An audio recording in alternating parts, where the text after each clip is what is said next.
जब भी आप ब्रज में भ्रमण करने के लिए आओगे तो कान्हा जी की लीलाओं का ही आनंद लोगे, क्योंकि कान्हा की लीलाएं तो अनंत हैं। कहते हैं ना, हरि रूप अनंत हरि कथा अनंता।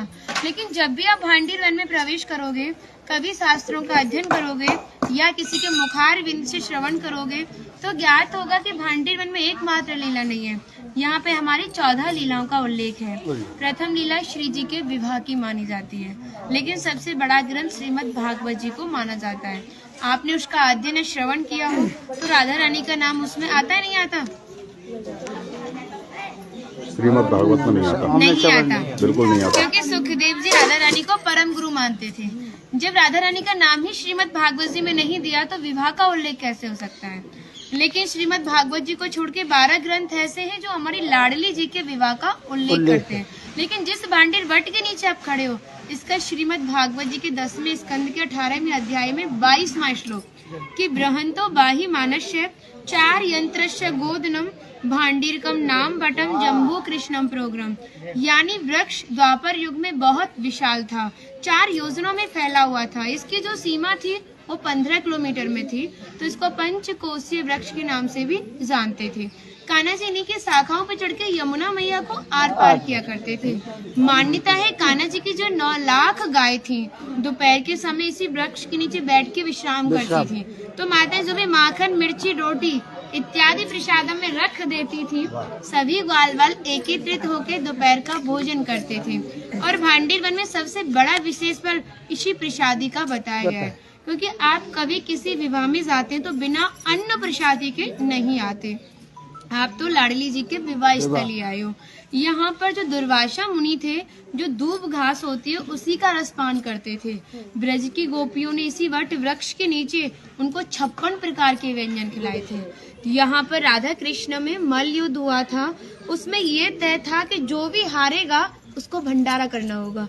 तो जब हमारे कान्हा जी हार गए थे तो ग्वाल वालों के साथ मिलके यहाँ पे भंडारा किया, उसी के नाम पर इसका नाम भांडीर वन पड़ा।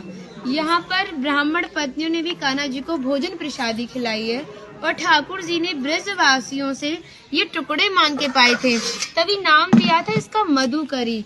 मांग के पाना मतलब मधुकरी। तभी शास्त्रों में ब्रजवासियों को अपना हृदय बताया और कहा कि जब तक ब्रजवासी की कृपा नहीं होगी, ठाकुर जी की कृपा बहुत दूर की बात है। यानी सर्वप्रथम ब्रजवासी की कृपा होना बहुत जरूरी है, जब ही हमारे ठाकुर जी हमारे ऊपर कृपा करते हैं। हमारी राधा रानी ने स्कंद पुराण में इस स्थान के बारे में ये कहा था कि जो भी गुप्त वृंदावन आएगा वो मोक्ष को प्राप्त होगा। यानी भांडीर वन को ही उन्होंने गुप्त वृंदावन कह के संबोधित किया। तो कान्हा बोले, तुम इतनी बड़ी बात को कह रही हो, लोग पाप करेंगे और सीधे दौड़े भांडीर वन चले जाएंगे, क्योंकि आपने तो मोक्ष धाम ही भांडीर वन को कह दिया। तब हमारी लाडली जी ने कहा, नहीं कान्हा, मैं जिस पर विशेष कृपा करूंगी, जिसके प्रति मेरी भक्ति भाव दोनों सच्चे हैं और भक्त मेरी शादी में उपस्थित है। यानी आज से 5,500 वर्ष पूर्व आप इस स्थान पर थे। मनुष्य तो कोई था नहीं, तो अपने आप को कीड़े मकोड़े, घास फूस, पतझड़ इत्यादि अपने आप को मान सकते हो।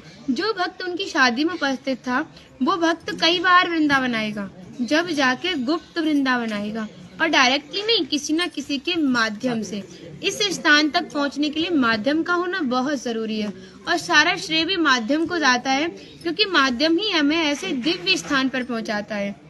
और जो भी भक्त भांडीर वन में प्रवेश करेगा, प्रवेश करने से जो कान्हा ने 14 लीला भांडीर वन के अंदर की हैं, उनके दर्शन मात्र का फल प्राप्त होगा। और जो भी यहाँ की एक किनका प्रसादी पाएगा और एक रात्रि निवास करेगा, वो इस ब्रज गौलोक धाम से वैकुंठ गौलोक धाम को जाएगा, क्योंकि जो हमारे ठाकुर जी ने गौलोक धाम को इस 84 कोस में ही बांटा है। आप यहाँ पे जो भी दर्शन करोगे वो प्रकृति की देन के हिसाब से और मानव निर्मित दर्शन है, लेकिन आप गौलोक धाम में जो भी दर्शन करोगे वो ठाकुर जी के हिसाब से है। जैसे गर्ग संहिता के 6वें अध्याय का नाम है गौलोक खंड, आप उसका अध्ययन करोगे तो भांडीर वट का एक दिव्य वर्णन का अध्ययन करोगे। कहते हैं गौलोक धाम में ब्रिजा नदी के किनारे भांडीर वट है, यानी यमुना मैया का नाम ही गौलोक धाम में ब्रिजा है। तो यहाँ पर भी आप एक भांडीर वट के दर्शन कर रहे हो। कहते हैं लोकनाथ प्रभु जी ने कहा है कि अगर भक्त इस भांडीर वट का दर्शन कर ले, दर्शन मात्र से, स्पर्श की तो बात बहुत दूर की बात है, दर्शन मात्र से ही उसे दोबारा गर्भ में जाना नहीं पड़ता। यानी भक्त 84 लाख योनियों से मुक्त होके मोक्ष को प्राप्त करता है। बोलो राधे राधे। राधे। इनका माता जी का नाम है इंदुलेखा, जो भगवान की राधा रानी की 8 सखियां थी उनमें से एक है ना। और मन नहीं कर रहा कितनी तारीफ करे, वो है नहीं इसलिए बोल नहीं रहे, कृपा कारण स्टार्ट कर दिया।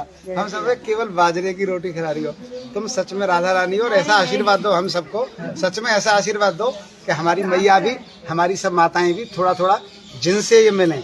देखिए भक्ति का स्तर है, एक इतना बड़ा एक इतना है, तो इनको जो इनसे छोटी भक्ति में ये भी उनको कुछ ऐसी बातें बता के भगवान की ओर आकर्षित करें। सबको ऐसा आशीर्वाद दो। आप ब्रजवासी हो इसलिए सक्षम हो, दे सकती हो। भक्ति बढ़े और ब्रज में वास हो।